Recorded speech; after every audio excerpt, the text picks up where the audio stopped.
Meus irmãos, que alegria estarmos juntos nesta noite de domingo, noite gostosa, o primeiro culto de 2026. Que bênção! Alguns momentos que são emblemáticos na vida da igreja e a gente deve se esforçar, porque eles não acontecerão de novo. O último culto do ano só acontece uma vez por ano, assim como o primeiro culto do ano só acontece uma vez por ano. Então, se a gente perde essas duas pontas, perdeu. Eu me arrependo até hoje, quando teve o culto dos 80 anos da IPI do Brasil, e eu não fui porque arrumei a desculpa perfeita para não ir. Sabe quando a gente não quer ir, a gente acha a desculpa perfeita, né? E achei a desculpa perfeita e não fui. E me arrependo até hoje porque não participei do culto dos 80 anos da IPI, que foi lá na primeira igreja de São Paulo. A você que está aqui no templo pela primeira vez ou de outras vezes, a você que nos acompanha pelas redes sociais, pela internet, recebam o nosso carinho, a nossa gratidão por caminhar conosco. Paz seja com todos vocês.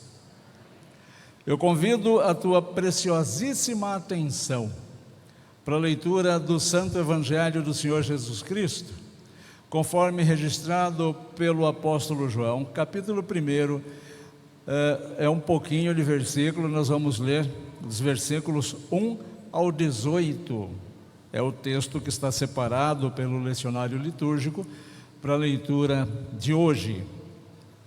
E o servo do Senhor escreveu que no princípio era o Verbo, e o Verbo estava com Deus, e o Verbo era Deus. Ele estava no princípio com Deus. Todas as coisas foram feitas por Ele, e sem Ele, nada do que foi feito se fez. A vida estava nele, e a vida era a luz dos homens. A luz resplandece nas trevas, e as trevas não prevaleceram contra ela. Houve um homem enviado por Deus, e o nome dele era João.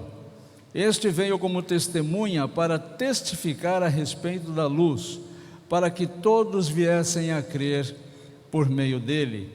Ele não era luz, mas veio para dar testemunho da luz, a verdadeira luz que, vinda ao mundo, ilumina toda a humanidade. O Verbo estava no mundo, o mundo foi feito por ele, mas o mundo não o conheceu.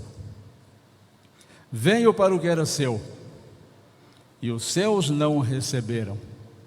Mas a todos quantos o receberam, deu-lhes o poder de serem feitos filhos de Deus, a saber, aos que creem no seu nome, os quais não nasceram do sangue, nem da vontade da carne, nem da vontade do homem, mas de Deus.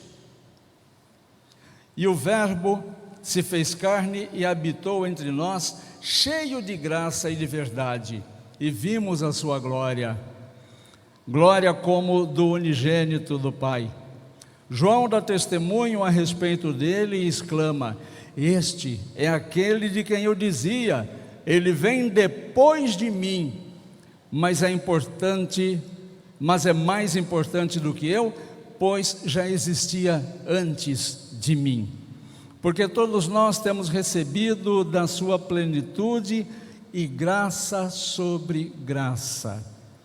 Porque a lei foi dada por meio de Moisés, mas a graça e a verdade vieram por meio de Jesus Cristo. Ninguém jamais viu Deus. O Deus unigênito, que está junto do Pai, é quem o revelou. Que o Senhor nos abençoe.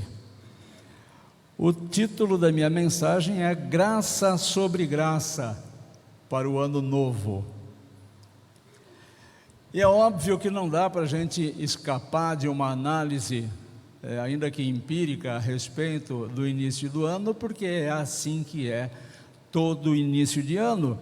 Nós fazemos planos nós agendamos coisas novas, metas novas, promessas novas, mas o problema não é começar um ano novo. Todos nós que estamos aqui já começamos alguns anos novos. Então o problema não é começar um ano novo, é começar o ano novo do jeito antigo. Mas nós buscamos sempre buscar o início de um novo ano de uma forma nova. E tentamos inventar métodos, tentamos inventar fórmulas, criar novos modelos de se iniciar um ano novo, na esperança de que então os próximos 365 dias sejam alvissareiros, tragam coisas boas para nós, como se o ano por si só fosse uma entidade que pudesse ela por si só, ou ele por si só, nos trazer coisas boas que nós consideramos boas, das quais nós precisamos.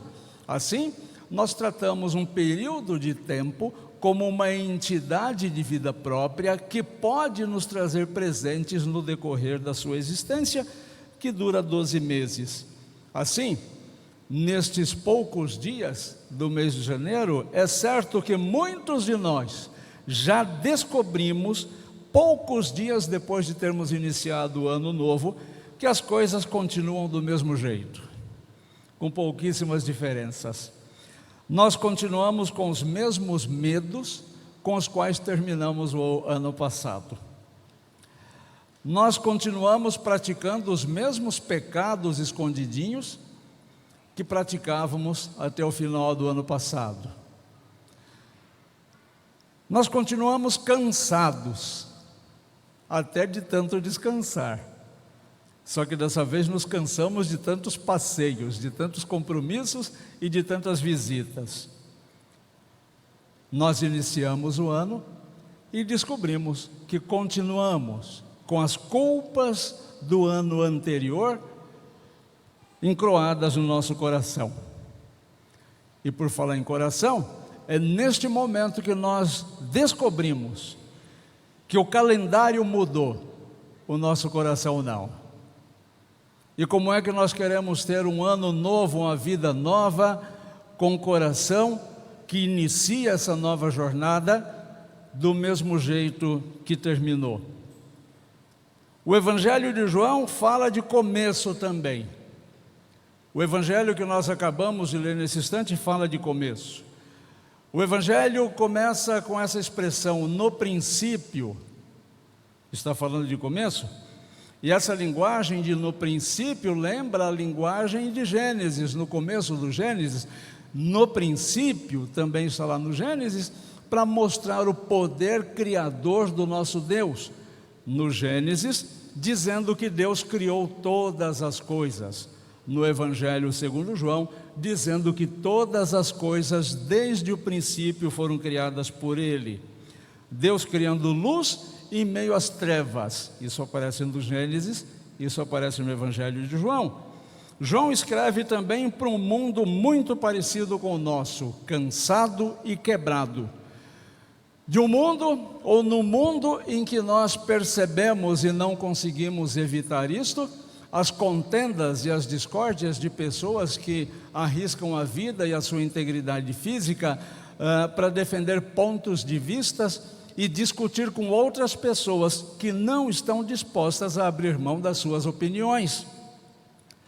Assim, há quem critique o comportamento do A e há quem critique o comportamento do B. Para todas as coisas que nós falarmos, todas as coisas que nós fizermos, haverá quem hoje queira dar uma opinião sobre. As pessoas nunca foram tão hiperestimuladas a dar opiniões, mesmo quando elas não são solicitadas. Assim era o mundo para quem o evangelista João escreveu.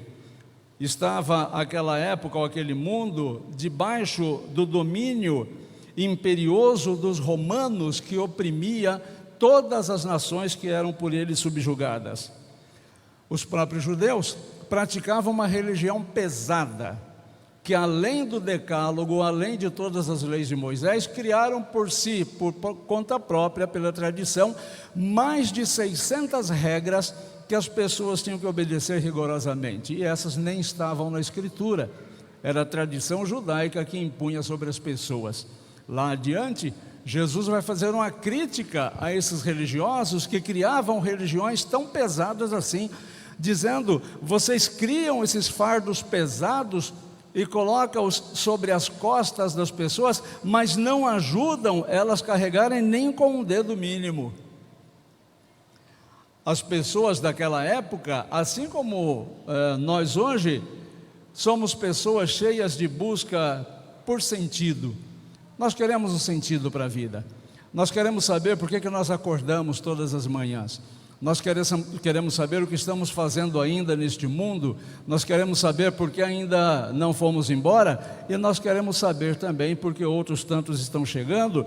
E aí o evangelista João afirma com muita ousadia, a ousadia peculiar de quem andou com Jesus: a resposta de Deus ao mundo não foi um método. A resposta de Deus ao mundo não foi uma fórmula de se começar um ano novo desta ou daquela maneira. A resposta de Deus ao mundo foi uma pessoa, e essa pessoa levou o nome de Emanuel, Deus conosco, Jesus Cristo. A palavra se fez carne. Deus não gritou do céu para filhos que estavam longe. Ele desceu, ele veio morar pertinho de nós, para poder ter diálogos muito íntimos e muito próximos conosco. É isso que nós vamos tentar extrair desse texto que nós acabamos de ler, começando por João, capítulo 1, dos versículos de 1 a 3, que nos ensina que o novo começo que você está buscando neste ano, definitivamente não está no calendário, não está na agenda, não está nos métodos. O novo começo está em Jesus Cristo. É isso que João dizia: no princípio era o verbo. Parece redundância quando ele continua: o verbo estava com Deus, e ele assevera logo em seguida: o verbo era o próprio Deus. Aqui João afirma três coisas magníficas. Jesus não começou em Belém, onde ele nasceu. Não foi ali o início de Jesus, porque Jesus é eterno. João está nos ensinando que Jesus não é apenas um mensageiro. Ele não veio trazer uma mensagem da parte do Pai. Ele é o próprio Deus. Não é uma pessoa separada de Deus. Jesus também não é somente o mestre. Jesus também não é somente um professor. Ele é o próprio Criador de todas as coisas. Aquele que nos criou e criou todas as coisas veio caminhar conosco, com a sua criação.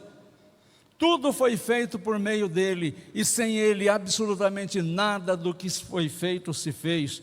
Isso significa que naquele tempo, antes daquele tempo, ainda hoje e para todo o futuro, Deus continua criando. Deus cria mundos novos. Deus cria histórias novas. Quantas pessoas que nós conhecemos que recomeçaram histórias absolutamente novas. Isso porque Deus também cria corações novos. Transforma corações. E transforma a tal ponto que as pessoas que conviviam com aquela pessoa transformada precisam reaprender a conhecer aquela pessoa, porque as coisas velhas se passaram, elas não existem mais. Assim, Deus cria, continua criando, Deus cria começos novos disponíveis para todos nós. Então, meus irmãozinhos, indo na contramão ou indo contra a maré, eu quero afirmar para vocês de que nós não precisamos de um ano melhor. Nós não precisamos de um ano que sobrepuja o ano anterior. Nós precisamos de um Senhor presente e companheiro nas nossas vidas. É disto que nós precisamos. O segundo momento desse texto vem mostrar que as trevas não têm medo de você, como as trevas não têm medo de mim, mas as trevas têm que respeitar a luz de Cristo que habita em nós. E aí sim, o mundo das trevas treme quando vem em nossos corações a luz de Jesus Cristo. E essa luz ela tem que ir se intensificando tanto e cada vez mais, a ponto de chegarmos à medida do apóstolo Paulo, que disse: já não sou eu mais quem vive, mas é Cristo quem vive em mim. João vem afirmar que, neste sentido, Jesus, nele estava a vida era a luz dos homens, a luz resplandece nas trevas, e as trevas não conseguiram prevalecer contra a luz. Essas trevas das quais nós falamos não são ignoradas por Jesus. E eu não me refiro aqui somente à treva física por ausência de luz, porque essa é fácil de se resolver. A treva física de ausência de luz, você acende uma fogueirinha, liga o interruptor, liga a lanterna, está resolvido o problema da escuridão. As trevas que Jesus vem vencer e que não podem resistir a Jesus, são as trevas dos traumas que você já viveu na sua vida, que ninguém pode fazê-las deixar de existir no seu coração, mas que Jesus pode vencer essas trevas por você. As trevas do pecado, o pecado que encroa e engessa e paralisa a vida de tantas e tantas pessoas. E aqui neste ponto nós precisamos destacar que é uma tendência muito grande do ser humano afundado em pecado, de sempre colocar a desculpa da sua distância de Deus no outro, nunca olhando para o seu próprio coração. Nós chamamos isso de terceirizar o pecado. Eu estou em pecado, eu estou absurdamente envolvido pelo pecado, mas a culpa de eu não ter uma intimidade com Deus é daquela pessoa, daquela pessoa, daquela pessoa, quando na verdade o problema é o meu coração escurecido por essa treva. A treva da depressão, que é a doença do nosso século, a treva dos vícios. E os vícios nós não podemos, é extremamente difícil que nós os deixemos sozinhos por conta própria. O próprio Jesus disse: se o Filho vos libertar, verdadeiramente sereis livres. As trevas das culpas, quantas pessoas se anulam a ponto de tirar a própria vida, levadas por culpas profundas, que elas encaram como insuperáveis. Um exemplo na Escritura é do próprio Judas, que em vez de se arrepender, sentiu apenas remorso. Remorso é aquela coisinha associada com culpa. Arrependimento não tem nada a ver com sentimento. Arrependimento é mudança de vida, mudança de atitude, mudança de mentalidade. Judas sentiu remorso, Judas sentiu o peso da culpa, mas não quis mudar a mentalidade, não quis renovar os seus pensamentos e tirou a sua própria vida. A escuridão dos fracassos pelo ano que terminou. Nós olhamos para o ano passado e dizemos: poxa, eu poderia ter feito algo melhor neste ou naquele sentido, e não fiz. E como o ano terminou, assim como o exemplo que eu dei, não participei do último culto. O último culto não volta mais. Então a questão não é mais ficar olhando para o passado, mas o que eu posso fazer a partir de agora no meu presente. A Bíblia, nesse sentido, traz um ensinamento poderoso. As trevas não convenceram, as trevas não venceram e as trevas jamais vencerão a luz de Jesus. Mas neste ponto, o texto traz uma tristeza muito grande. A tristeza provocada no coração de quem tem intimidade com Deus. João escreve: veio para o que era seu, e os seus não receberam.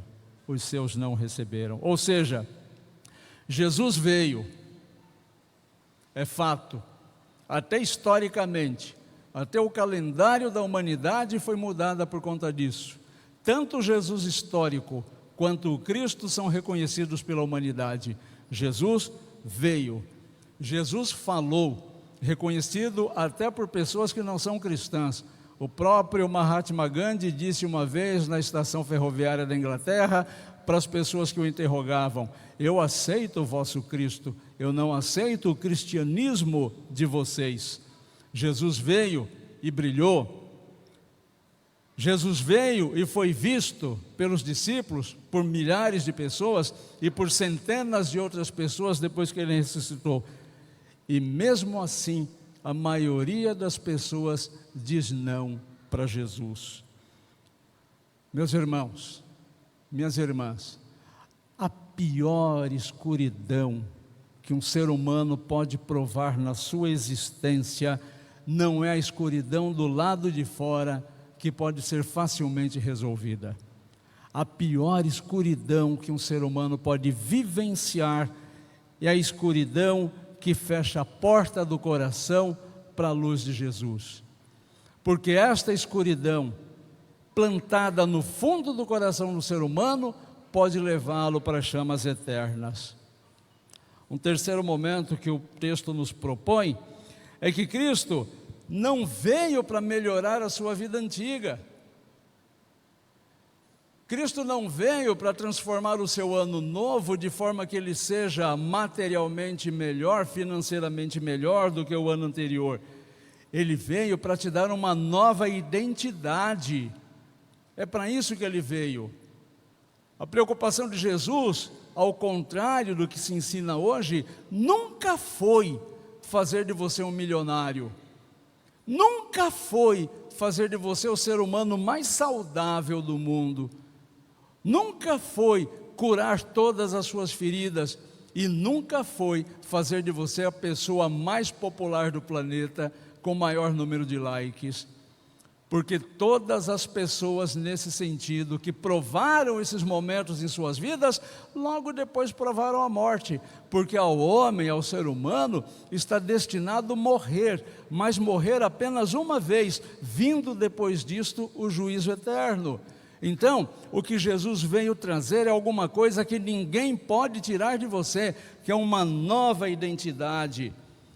No texto, o evangelista João continua dizendo: mas a todos quantos o receberam, deu-lhes o poder de serem feitos filhos de Deus. Essa é a sua nova identidade. Você pode ser feito agora filho de Deus. E ser feito filho de Deus, ser feita filha de Deus, não é ter uma religião nova. Não é sair desta igreja porque não gostou de alguma coisa e ir não gostar de alguma coisa na outra igreja. Não é isso que é uma vida nova, uma identidade nova. Não é um hábito novo. Não é de deixar comer este ou aquele alimento.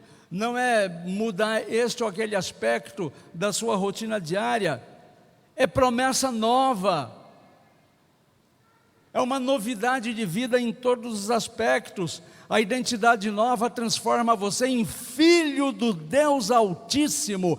Este nome é o nome que até os seres malignos no mundo dos espirituais veem e respeitam em você.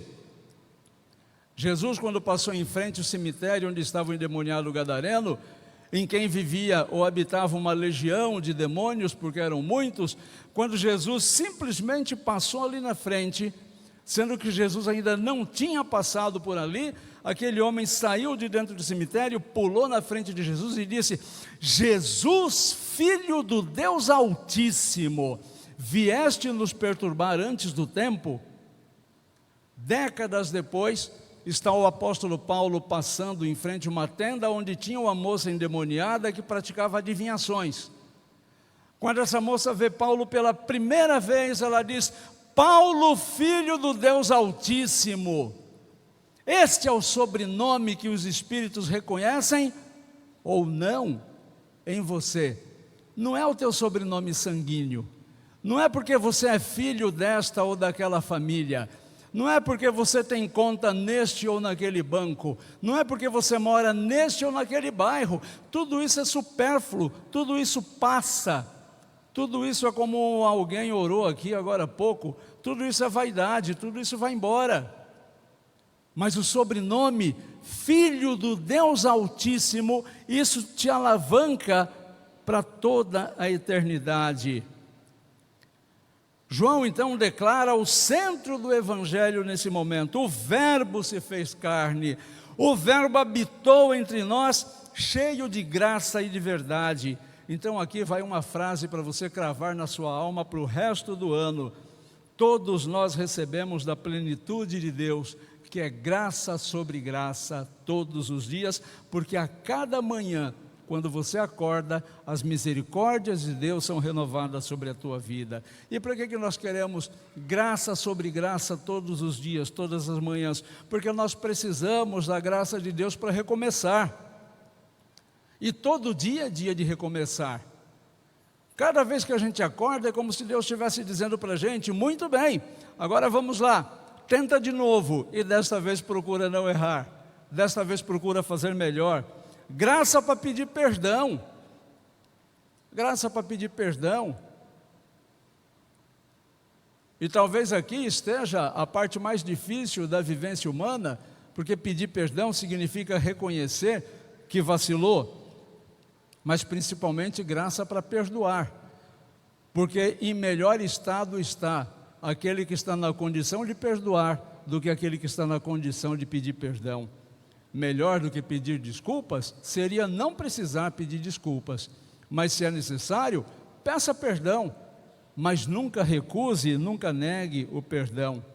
Graça para se reconstruir, para se reinventar, para se refazer, mas desta vez de acordo com a vontade de Deus. Graça para ser curado por dentro, porque o que te manda para o inferno não é o machucado do lado de fora. O que te manda para o inferno não é a enfermidade que o médico trata. O que te manda para o inferno é a enfermidade do seu coração. Graça para obedecer, porque você por conta própria não tem força sozinho para obedecer a Deus. O próprio Paulo, cito ele aqui novamente, ele diz assim: o bem que eu quero, esse eu não faço, mas o mal que eu não quero, este acabo fazendo. E graça principalmente para perseverar, porque é muito natural do ser humano desanimar e querer abandonar tudo. De novo a questão da terceirização do pecado. A pessoa desanima, arruma uma desculpa que está do lado de fora dela e diz: eu estou cansado, eu vou parar, não concordo mais com isso, não brinco mais. Inventa uma situação. Mas percebam que sempre que nós encontramos uma desculpa, e presta muita atenção nisso, meus irmãos, por isso que eu estou dizendo que nós precisamos de graça sempre para perseverar. Porque sempre que nós queremos cortar alguma coisa, nós cortamos as coisas espirituais. Já repararam? Eu ando muito cansado, vou parar de fazer tal coisa na igreja. Eu ando muito cansado, não consigo ler a Bíblia. A gente sempre vai tentar cortar alguma coisa que nos coloque em comunhão com Deus. Mas você nunca vê a pessoa dizendo assim: estou cansado, amanhã não vou trabalhar. Já viu alguém dizendo assim? Acho que agora toda segunda-feira eu ando muito cansado, as segundas-feiras não vou mais trabalhar. Já ouvi alguém dizendo assim: estou muito cansado, não vou mexer no celular não, vou dormir. A gente esquece a Bíblia e ninguém volta para casa para buscar a Bíblia que esqueceu, mas esquece o celular para ver. A pessoa volta do meio do caminho correndo para buscar o celular porque esqueceu o celular. Consegue perceber essas delicadezas do mundo espiritual? Tudo aquilo que é espiritual e que nos remete à comunhão com Deus, nós descartamos. Somente estas coisas e com muita eficiência. Então, a graça que nós precisamos não é a graça homeopática não, uma gotinha de cada vez, é graça sobre graça, ondas contínuas da misericórdia de Deus sobre a nossa vida. Eu quero, eu preciso disso, eu acho que você também. Eu não quero só um pouquinho da comunhão com Deus, eu quero me afogar na graça do Espírito Santo. Eu quero ser tomado pela unção do Espírito Santo. Eu quero ser encharcado pelo Espírito Santo. Eu não quero só uma gotinha não, uma gotinha não sacia a minha sede. Como já disse o teólogo antigo, no meu coração tem um buraco tão grande, mas tão grande, que só pode ser preenchido por Deus. Esse buraco no meu coração só pode ser preenchido por Deus. Então aqui o texto nos deixa pelo menos 3 decisões claras que você pode tomar a partir de hoje na tua vida. 3 decisõezinhas muito claras. Não comece o ano sozinho ou sozinha, não faça isso. Não vá por conta própria. Você já viu o ano passado que não deu certo. Então não repita essa experiência esse ano. Sozinho não dá, sozinho não dá. Esteja sempre com Jesus, chame Cristo, até para ir comprar o pão de manhã. Chama Cristo para ir com você no mercado, chama Cristo para ir com você para o trabalho. Não lute contra as trevas sozinhos. O mais fraquinho dos demônios é infinitamente mais poderoso que qualquer um de nós. Nós não temos a menor condição de enfrentar nenhum deles pela nossa própria força. Nós só podemos fazê-lo tendo o sobrenome de filhos do Deus Altíssimo. Então traga essa luz de Cristo para o teu coração e não viva com a identidade antiga e nem esconda a identidade nova. Não seja um agente secreto de Deus. Você sabe que é cristão, mas ninguém mais. Identidade secreta, é o seu superego. Não, abandona isso. A mentira também é diabólica. Assuma a posição de que você pertence a Deus, porque se você não pertence a Deus, você está declarando publicamente que pertence à concorrência.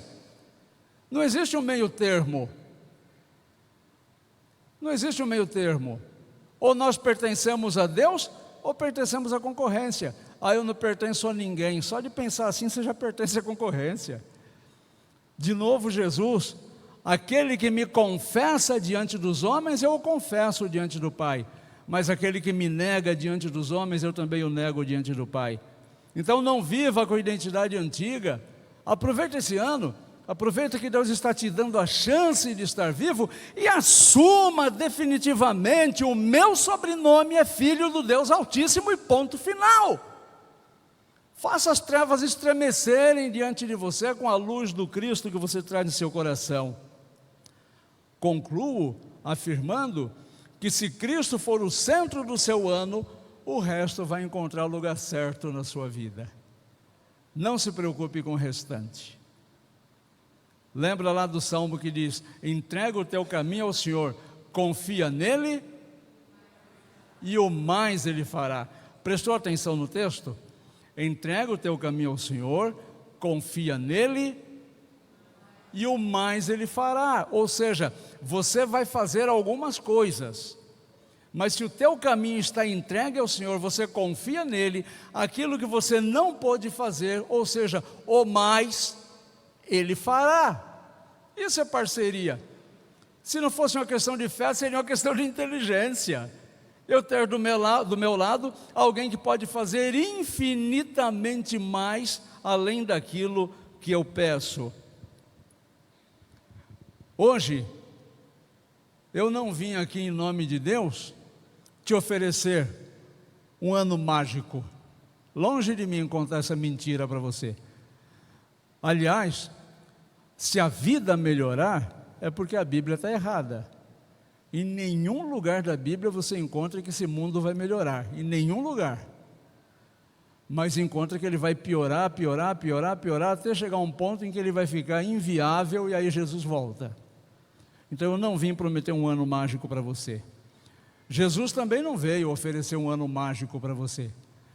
Ele veio oferecer Ele mesmo para você. Ele veio se oferecer para você poder enfrentar tudo isso. É a palavra que fez carne, que se fez carne. É a palavra que habitou entre nós. É a luz que brilhou. É a graça que transbordou. E esse convite continua de pé ainda hoje, quando nós lemos: a todos quantos o receberam. A todos quantos o receberam. O que significa aqui essa expressão do evangelista? A todos quantos o receberam. Significa que precisa ter um ato, uma ação, uma demonstração. Nós precisamos receber essa proposta de Jesus e nós precisamos aderir a esta proposta de Jesus. Sabe por quê que a vida da maioria dos cristãos não melhora? Eu já abordei isso daqui algumas vezes. Se nós viermos aos cultos só dos domingos, sem faltar nenhum, nós vamos ouvir pelo menos 54 mensagens no ano. Fora aquelas que a gente ouve nos recortes, nos celulares, fora as devocionais, fora os textos bíblicos que nós lemos, fora os cânticos que nós cantamos. E por que a vida das pessoas não mudam? Eu conversava com meu filho que estava aí, o pastor Eduardo, já voltou para São Paulo. O IBGE diz aí que metade do Brasil é evangélica. E por que o Brasil está nesta lástima? Sabe por quê? Porque não há transformação de vida. E sabe por que não há transformação de vida? Porque a gente sempre ouve as pessoas falando para a gente, mas a gente não fala para a gente mesmo, a gente não prega para a gente mesmo. Por isso o evangelista diz aqui, a todos quantos o receberam, porque é preciso um ato, é preciso, como se diz lá na prefeitura, é preciso uma contrapartida, é preciso declarar que você pertence a Jesus. O reino das trevas precisa sentir, ver e ter certeza de que você não pertence mais àquele mundo fétido, que você pertence agora ao reino de Jesus. E é óbvio que neste momento está na hora de eu desafiar você novamente, e mais uma vez, neste primeiro culto do ano, você está disposto hoje, neste momento, a receber esse Jesus, Filho do Deus Altíssimo, na tua vida, no teu coração, para que você também se torne essa diferenciada pessoa de sobrenome Filho do Deus Altíssimo? E aqui eu não estou falando de membros de igreja com 30 anos de igreja, porque às vezes a gente só tem 30 anos de igreja e nunca se converteu, nunca entregou o coração para Jesus, porque a vidinha é sempre do mesmo jeito, aquela coisinha que não sai daquilo, parece pneu de carro atolado na lama, gira, gira, gira, sai até fumaça e não sai do lugar. Meus queridos, para pensar, não está na hora de assumir um compromisso de verdade com Jesus? Ah, mas o que as pessoas vão falar? Bom, no inferno você descobre. Se estiver preocupado com a opinião das pessoas, as pessoas que se preocupam com a opinião umas das outras vão se encontrar no mesmo lugar. As pessoas que aderem a Jesus não vão ter esse problema. Se você prestar atenção nas Escrituras, em nenhum momento da Escritura Deus joga o pecado de ninguém na cara das pessoas.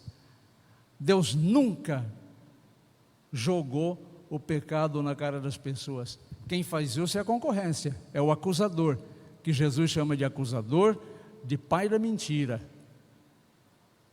Jesus quer o teu coração, não quer te envergonhar.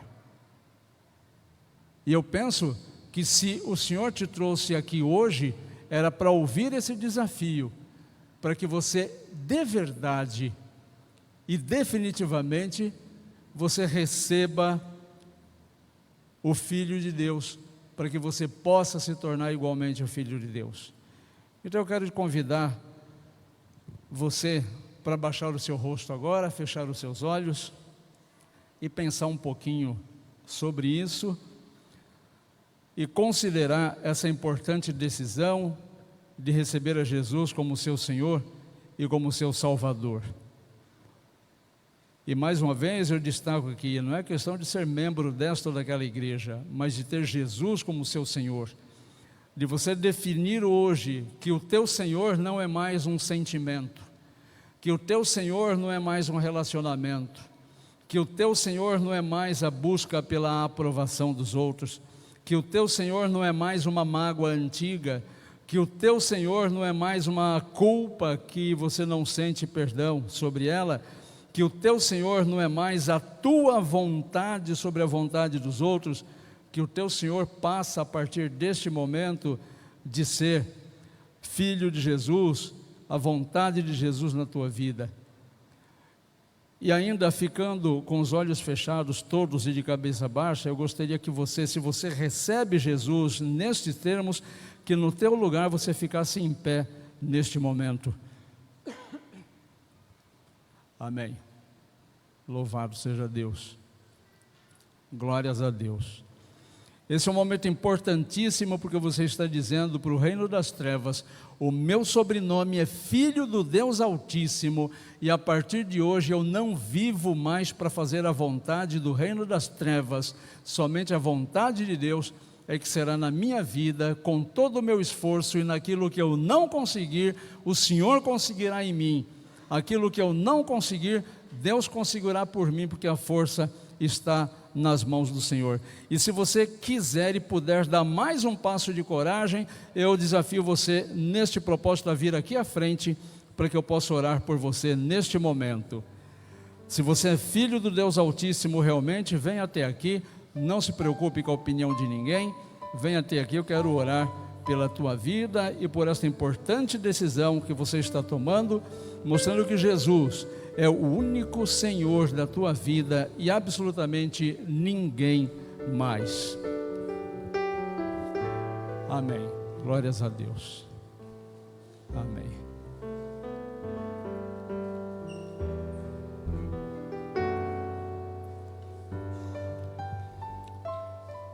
Vocês estão demonstrando que isso que João escreveu aqui veio para o que era seu e os seus não receberam. Isso não se aplica à vida de vocês, porque Jesus veio para vocês que pertenciam a Ele, e vocês o receberam. Louvado seja Deus. O reino das trevas nesse momento está gritando e se contorcendo pela luz de Cristo que está entrando no coração de vocês. E uma outra coisa que a palavra de Deus afirma é que pela vida de a salvação entra na casa. O fato de você estar aqui e renovando os seus votos com o Senhor Jesus, isso é uma garantia de que o Espírito Santo habitará na tua casa física, no meio da tua família, no meio da tua parentela, e fará ali a obra que você não pode fazer pelo teu próprio esforço. Confia no Senhor, entrega o teu caminho a Ele, e as outras coisas Ele fará. Confia no Senhor, entrega o teu caminho, e Deus acrescentará as demais coisas. Deus querido, eu louvo o teu nome, Pai Santo, por estas pessoas corajosas, por estas pessoas que o Senhor tomou pela mão e trouxe aqui à frente. Somos todos pecadores aqui, Senhor. Ninguém aqui é melhor do que ninguém, ninguém aqui é menor ou maior do que ninguém. Somos todos pecadores, todos nós carecemos de Ti, Pai Santo. Todos nós temos dúvidas e precisamos que o Teu Espírito Santo ilumine os nossos corações. Todos nós temos medos, temos vacilações, nos sentimos impotentes muitas vezes e confusos também, Pai Santo.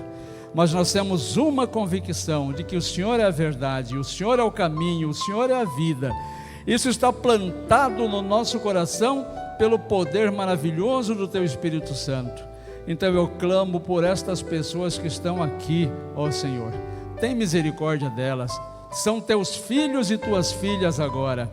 Cuida deles, Pai Santo, como um Pai querido e atencioso que o Senhor é. Visita o coração de cada uma destas pessoas, Pai.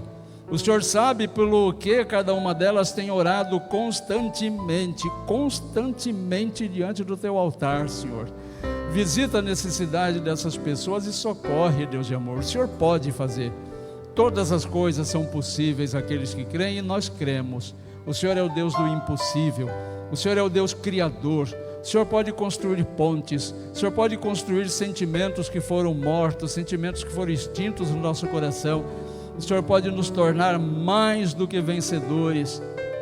Recebe, Senhor, a nossa vida. Eu coloco estas pessoas no teu altar.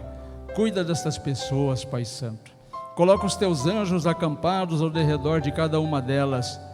Afasta dessas pessoas todo o mal, mas afasta da vida dessas pessoas também todas as pessoas do mal, Senhor.